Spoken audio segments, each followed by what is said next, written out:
Көз ачыктар эмне дебесин баары жеке менен жылып өтөт дейт. Жылдыз төлгө кандай дебесин өзүбүздүн максаттардан тайбайлы алдыга көздөй умтула берели. Ооба, урматтуу телекөрүүчүлөр, анда биз буга чейин белгилегендей таңкы мейман түрмөгүн баштайбыз. Бүгүнкү биздин сюрпризибиз сиздер үчүн көптөн күткөн, өзгөчө күйөрмандары күткөн, алыскы Америка Кошмо Штатынан сапар тарткан ким деп ойлойсуздар? Ким деп ойлойсуз? Анда көптөгөн хит ырлардын автору, алыскы океандын ар жагынан мекендештери үчүн сонун ыр билектерди тартуулап келген Эрлан Андаш бүгүн биздин студиябызда. Эрлан бай, келиңиз. Ура! Кош майрам. Эрлан байдын студияга келиши.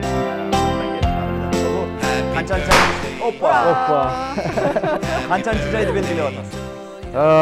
Буюрса 35-ке чыктык. Бала турбайсызбы? Келиңиз эми төргө. Келиңиз. Жакшы, сыртта жүрсөң, келсең элиң ушинтип тосуп алса, кандай жакшы. Тосуп алуу демекчи, сизди ошол Америкадан келгенде дагы аэропорттон мыкты тосуп алышты. Ушундайды күткөнүн билебиз. Албетте, биринчиден туугандарга, досторума терең ыраазычылыгын билдирем. Күтүлгүс жерден күтүлбөгөндөй тосуп алышты. Ошондой бир жакшы маанайда кирип келдик десем болот. Жакшы. Сиз алыста жүргөнүңүзгө карабастан, ушу баягы чыныгы элдин уулу катары ошол чет элдин ырын ырдап кетпей, биздин руханий байлыкты толуктап ырларды жаратып жүрдүңүз да. Илхомду мындай байланышууну кандай кылдыңыз? Негизи патриоттук сезим чет жакта жүргөндөрдүкү аябай ойгонот да. Тескерисинче күчөбү? Жеке эле мен эмес, баардык эле ушул чет жакта жүргөн Сагынасың, мекендештер баардыгы ушул Кыргызстандан кеткенден кийин Кыргызстандын баркын көбүрөөк сезе билет го деп ойлойм да. Эми баягы дүйнөнүн түбү тешик деп атпайбы? Тыйын баарын акчап, баарын иштеп бүтө албайт экенсиң. Анан зарылышың болбосо за границада не бар дегендей. Ал жакка бардыңыз, эми биротоло келдиңиз, бизге кайра кетип кандай? Негизи бир нерсени чыдабаш керек да. Бир нерсени баштаганда аягына чейин жетиш керек да. Андыктан буюрса ал жакта дагы, бул жакта дагы барып келип турайын атам буюрса. Сагыныч деп сөзүбүздүн башында кеп кылып калбадыкпы? Сагыныч деп ушу айылым деген ырыңызды жаратып, анан Кыргызстанга келгенде атайын клип кылып тартам деген чоң бир кыялыңыз бар эле. Келери менен ал кыялыңыз ишке ашты окшойт. Учурдан пайдаланып мына ушул клипти идеясы тартып, мындай айтканда күтүлгүч жерден баардыгы мындай жандуу клип болуп калды да. Бул жерден атайлап элдер чогулуп, же атайлап тартып, бул жерден жана кичинекей баланын ролу эле мындай айтканда бир аз атайлап тартылды. Бирок бизге тиешелүү кадрлардын баардыгы бул чыныгы болуп аткан Жашоодогудай болду да. Анан кийин сырттан бул мындай аябай бир башкача көрүнүп калат экен да, баягы чыныгы мындай естественный болчу. Ошондуктан Улан Шеркуловдун командасына рахмат. Ушундай клип. Негизи бул ыр 3 жыл мурун эле жаралган. Анан муну деген ниет кылгам, буюрса Кыргызстанга барарда чыгарайын депчи. Ошол күн келип, буюрса учурда азыр уже бышылып жетилип көрүп турабыз. Анда замананын көрүүчүлөрү үчүн дагы презентация, премьера кылып коелу. Чогуу ошол клипти, айылым аттуу клипти көрүп алсак, андан кийин дагы маегибизди улантабыз.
Мекениңдин быкшып чыккан түтүнү балжыттанат дейт. Эрланбай алыста жүргөндө Кыргызстандын эмнесин сагындыңыз? Бирөө нанын сагынат, бирөө тамагын сагынат, бирөө ата энесин сагынат, бирөө жайлоонун сагынат.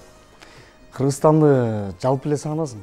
Бул жактан оюңа эмне келсе ошону сагынып, Кыргызстанда албетте биринчиден туугандарыңды, досторуңду, андан кийин абасы, суусу баардыгы эле ушул Досторуң, башка, башка чейре.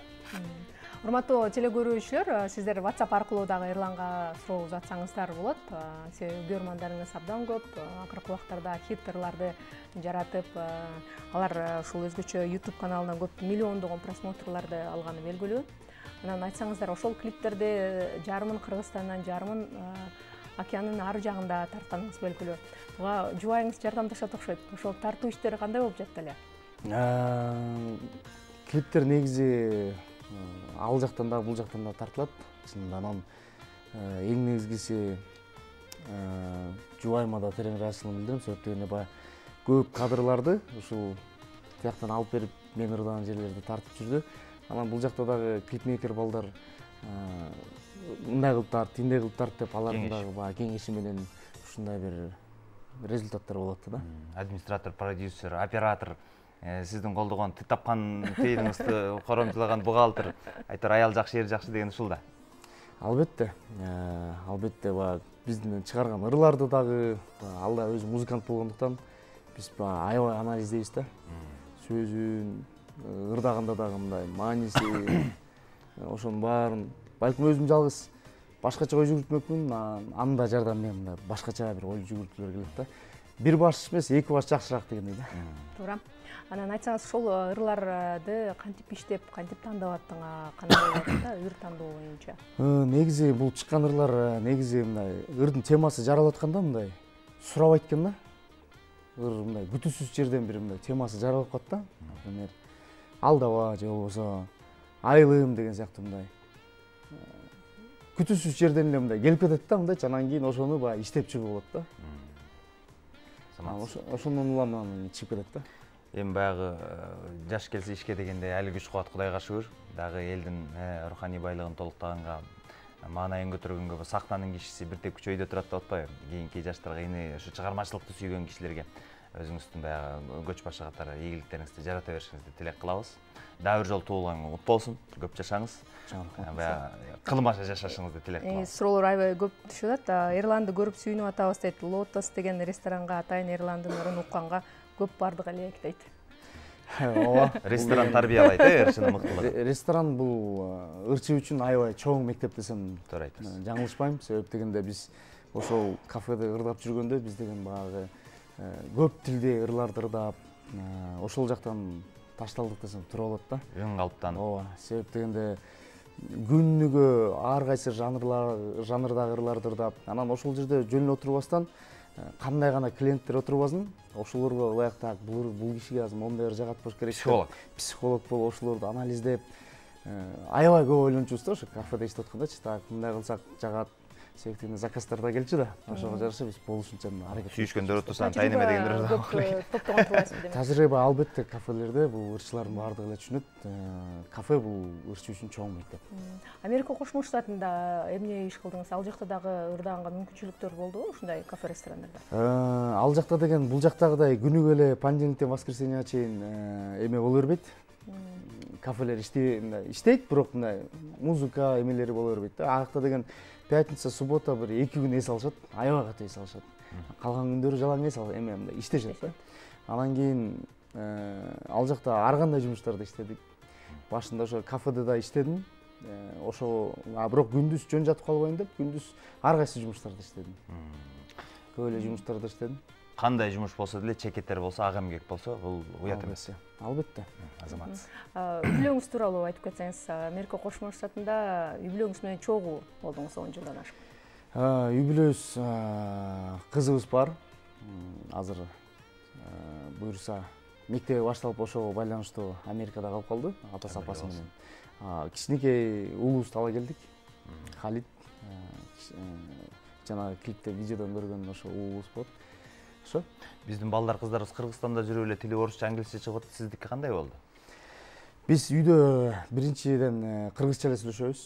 Негизи колдон келсе балдарды биринчи орунда бул кыргыз тилине бериш керек. Себеп дегенде башка англис тили болобу, орус тили болобу, бунун баары бир дегенде эле бул экинчи тил дегенди билдирет. Экинчи тилди деген баягы чыныгы окуган, чыныгы окуйм деген кызыккан адам өзү өздөрүштүрүп алат да. Билим үчүн. Ошо. Бирок биздин өзүбүздүн тилибизди сактап калабыз десек, сөзсүз түрдө баланы кыргыз тилине бериш керек.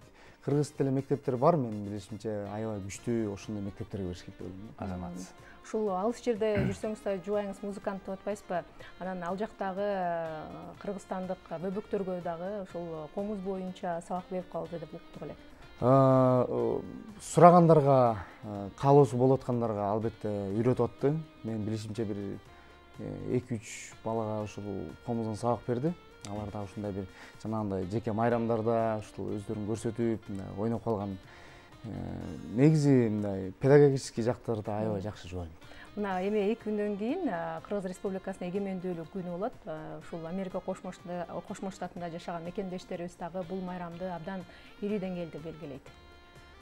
Ал жакта дагы бул майрамды аябай жакшы белгилешет. Азыр учурда Нью-Йорк штатында учурдагы Спартакиада деп коет.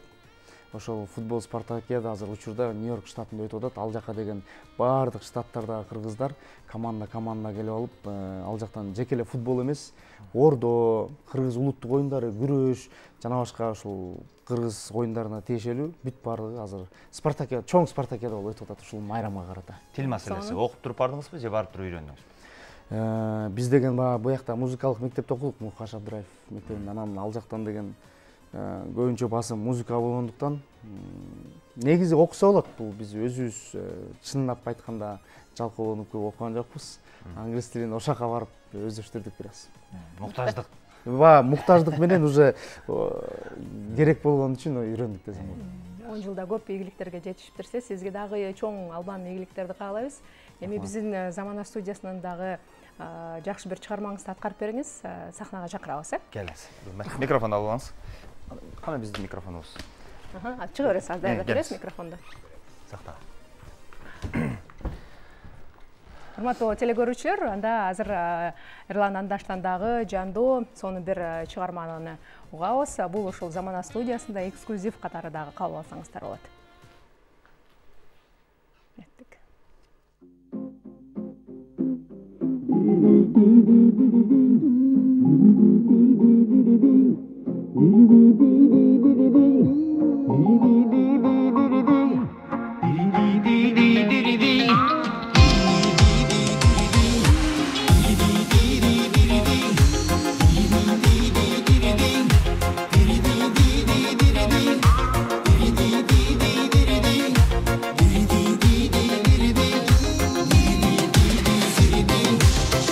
Seni sağınam, seni izlep günlü çalınam. Baktım gülüm can erkem, özüngü suyup sağınamın. Karanın engsep kağılam, kaysı günü sağa kavılamın. Ay, kavılamın gözlerim nurdan taragan, köngülüm sensin samagan. Görünböy kalsan sadagam, sanaga batıp sağınamın. Aşıktık ottun arnagan, hayt alбай bir sağa kalamın ay, kalamın ay.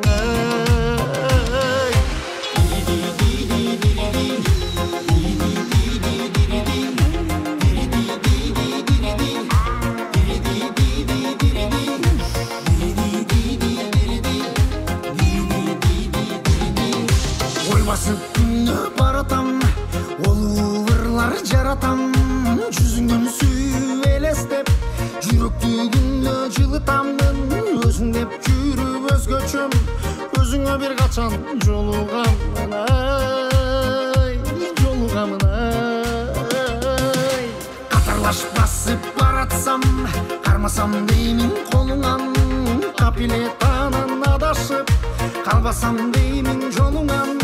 Жаныңдан артык жан адам, жыргалым сенсең махаббатым ай, махаббатым ай.